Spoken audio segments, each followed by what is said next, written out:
साहब जो कि honourable supreme court of India और Jammu Kashmir honourable high court के बहुत लीडिंग लॉयर हैं, एडवोकेट श्रीमान रणवीर सिंह पठानिया साहब और पार्टी के जो प्रवक्ता के नाते से और बाकी के तमाम साथी, आज की जो जजमेंट धारा 370 के संबंध में आई है, मैं श्रीमान सुनील सेठी जी से आग्रह करता हूं जो कि पार्टी के चीफ स्पोक्स पर्सन भी हैं और एक लीडिंग एडवोकेट के नाते से जाने जाते हैं, वो हम सबके सामने ऑनरेबल सुप्रीम कोर्ट की जजमेंट के विषय में बात रखेंगे। श्रीमान सुनील सेठी साहब। साथियों, आज सुप्रीम कोर्ट ने ऐतिहासिक फैसला किया है आर्टिकल 370 और आर्टिकल 25A के ऊपर और उसके साथ जो जुड़े हुए इश्यूज थे। ये लड़ाई जो 70 साल पहले शुरू हुई भारत की अखंडता को बनाने के लिए और पिछले तकरीबन 4 साल से लड़ाई जो सुप्रीम कोर्ट में चल रही थी 5 अगस्त 2019 के फैसले के बाद, आज उसमें पूर्ण विराम लगा है। सुप्रीम कोर्ट ने अपनी जजमेंट में ये कहा है कि जो फैसला पार्लियामेंट ने किया था 5 अगस्त 2019 को वो बिल्कुल ठीक था। प्रेसिडेंशियल ऑर्डर जो है उसको भी सुप्रीम कोर्ट ने अपील किया। तो सुप्रीम कोर्ट का ये मानना है कि जो गवर्नमेंट की एक्शन थी आर्टिकल 370 को खत्म करने के लिए, वो भी संवैधानिक तौर के ऊपर जो है वो जस्टिफाइड है। सुप्रीम कोर्ट ने प्रेसिडेंट की पावर के बारे में भी कहा कि प्रेसिडेंट की पावर आर्टिकल 370 को खत्म करने के लिए जो वैलिड है और उसके लिए उसको कंसल्टेशन की जरूरत नहीं थी। सुप्रीम कोर्ट ने यह भी कहा कि जो जम्मू कश्मीर है उसमें कोई सॉवरेनिटी का कंसेप्ट नहीं है। सॉवरेनिटी का कंसेप्ट जो है वो इंडिया में है। नेशनलिज्म के बीच में सब नेशनलिज्म की बात जो सुप्रीम कोर्ट ने नकारी है। सुप्रीम कोर्ट ने यह भी कहा कि लद्दाख को जो यूनियन टेरिटरी बनाया है जम्मू कश्मीर से अलग करके, वो भी संवैधानिक तौर के ऊपर जो है वो बिल्कुल ठीक है। किसी स्टेट को काट के उसमें से यूनियन टेरिटरी बनाई जा सकती है।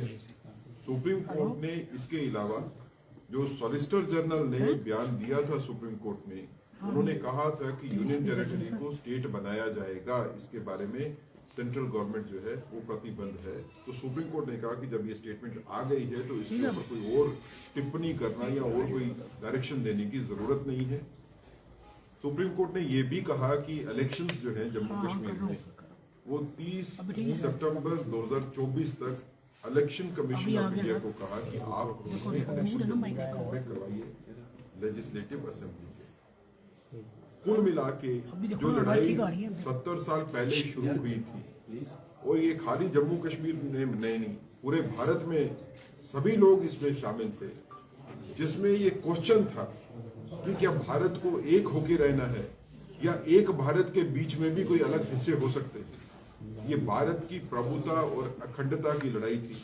मुझे लगता है कि भारत के इतिहास में, खासकर अदालती इतिहास में, कॉन्स्टिट्यूशनल लिटिगेशंस में या फाइट्स में, ये शायद पूरे भारत का सबसे बड़ा फैसला है पिछले 70 साल से, जब से सुप्रीम कोर्ट बनी है तब से लेके, जिसमें ये डिसाइड हुआ कि हमको एक नेशन के तौर के ऊपर रहना है। नेशन के बीच में सब नेशनलिटी का कंसेप्ट नहीं होगा। जो सुप्रीम कोर्ट का ये कहना कि भारत कि सॉवरेनिटी के बीच में जम्मू कश्मीर की सॉवरेनिटी का अगर कोई कंसेप्ट था तो वो सबस्यूम हो गया, ये बहुत बड़ी बात है। जम्मू कश्मीर का कॉन्स्टिट्यूशन अलग से नहीं होगा, इसके बारे में भी सुप्रीम कोर्ट का महत्वपूर्ण फैसला है। सुप्रीम कोर्ट का ये कहना है कि जम्मू कश्मीर के ऊपर भारत का कॉन्स्टिट्यूशन पूरी तरह से अप्लाई करेगा और पार्लियामेंट की जुरिस्डिक्शन जम्मू कश्मीर के ऊपर भी वैसे ही है जैसे बाकी स्टेट्स के ऊपर है। ये भी एक महत्वपूर्ण बात की गई। सुप्रीम कोर्ट का ये कहना है कि जम्मू कश्मीर राज्य का दर्जा जो है कोई विशेष दर्जा नहीं है, बल्कि वैसे ही है जैसे पूरे भारत के बाकी राज्य या यूनियन टेरिटरीज का है। महत्वपूर्ण बात है। कुल मिला के हम इसको ऐसा देखते हैं कि जो भारतीयता की लड़ाई भारत में शुरू हुई आर्टिकल 370 के बनने के बाद, वो आज खत्म हुई, उसमें पूर्ण विराम हुआ। जो सारे क्वेश्चन मार्क्स जो है वो लगाए जाते थे कि क्या हम एक नेशन है या इस एक नेशन के बीच में कोई एक स्टेट ऐसी है या ऐसा यूनिट है जो अपनी सॉवरेनिटी की या सब नेशनलिज्म की बात करता है, उसके ऊपर भी आज फुल स्टॉप लगा है। इसके बाद इसके ऊपर कोई राजनीतिक बयानबाजी नहीं हो इसके ऊपर कोई चर्चा फर्दर नहीं हो, ऐसी हमको आशा है कि सभी पॉलिटिकल पार्टीज को सम्मान करना चाहिए सुप्रीम कोर्ट की जजमेंट का। जैसे जजमेंट आने से पहले सभी पॉलिटिकल पार्टी ने कहा था कि जो जजमेंट आएगी सुप्रीम कोर्ट से हम उसका सम्मान करेंगे। हम ये मानते हैं कि सभी पॉलिटिकल पार्टीज, चाहे वो जम्मू की हो, कश्मीर की हो या कहीं की भी हो, उनको सुप्रीम कोर्ट की जजमेंट का सम्मान करना है और उसके ऊपर कोई राजनीतिक नहीं करनी चाहिए। ये एक बड़ा कदम है हमको आगे बढ़ने के लिए। जैसे प्रधानमंत्री जी ने भी ट्वीट किया कि नए जम्मू कश्मीर में नई आशा का संचार होगा। अब जम्मू कश्मीर जो है वो प्रगति की राह पे और तेजी से आगे बढ़े। मैं अध्यक्ष जी को कहूंगा कि आप इसके ऊपर अपनी टिप्पणी कीजिए, इस जजमेंट के ऊपर, इसका पॉलिटिकल इम्पैक्ट क्या है। सभी मीडिया के मित्रों का भारतीय जनता पार्टी कार्यालय में हार्दिक स्वागत है, अभिनंदन है। साथियों, हमारे देश के ऑनरेबल सुप्रीम कोर्ट ने धारा 370 के संबंध में एक बड़ा फैसला आज सुनाया है। माननीय सुप्रीम कोर्ट के ऑनरेबल चीफ जस्टिस ने धारा 370 के सुनवाई के बाद अपना अंतिम निर्णय फैसला दिया है। यह जम्मू कश्मीर के संबंध में एक ऐतिहासिक निर्णय है। साथियों, हम सब जानते हैं कि जम्मू कश्मीर के अंदर समाज के अलग अलग वर्गों के साथ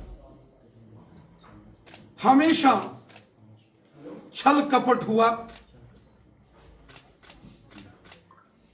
जम्मू कश्मीर के अंदर रहने वाले जो ट्राइबल्स हैं, गुजर, बकरवाल, गद्दी, सिपी, 70 साल उनको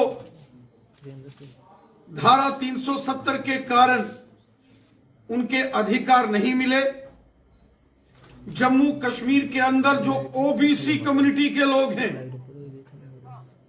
जिसमें हाजी, तेली, हजाम, नाई, मरकबान, लोहार, तरखान, प्रजापति, जाट समुदाय के भाई बहन, उनको उनके अधिकारों से 70 साल वंचित रखा गया।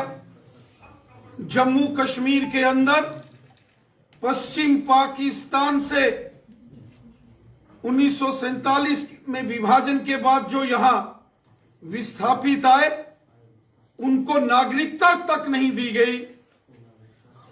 पाकिस्तान के कब्जे वाले जम्मू कश्मीर के विस्थापितों के साथ अन्याय हुआ और इसके साथ साथ हमारे देश के संविधान के महत्वपूर्ण प्रावधानों को जम्मू कश्मीर में लागू नहीं होने दिया गया था।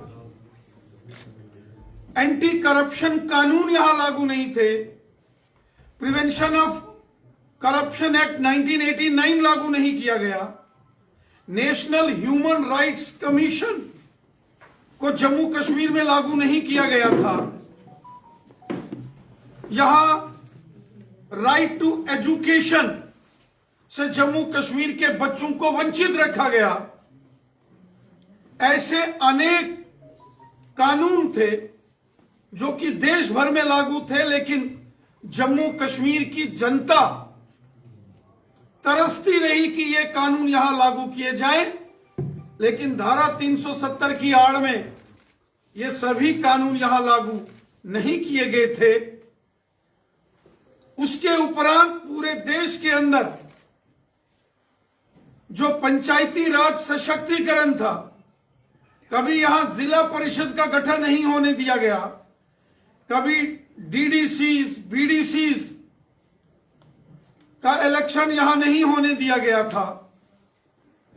लेकिन धारा 370 की समाप्ति के बाद अब जम्मू कश्मीर के अंदर गुजर, बकरवाल, पहाड़ी कबीले के लोग, गद्दी, सिप्पी, ओबीसी कम्युनिटी के लोग, पश्चिम पाकिस्तान से आए विस्थापित पीओजेके के रेफ्यूजीज, विस्थापित समाज के जो दलित वर्ग के हमारे भाई बहन हैं, गोरखा समाज, वाल्मीकि समाज,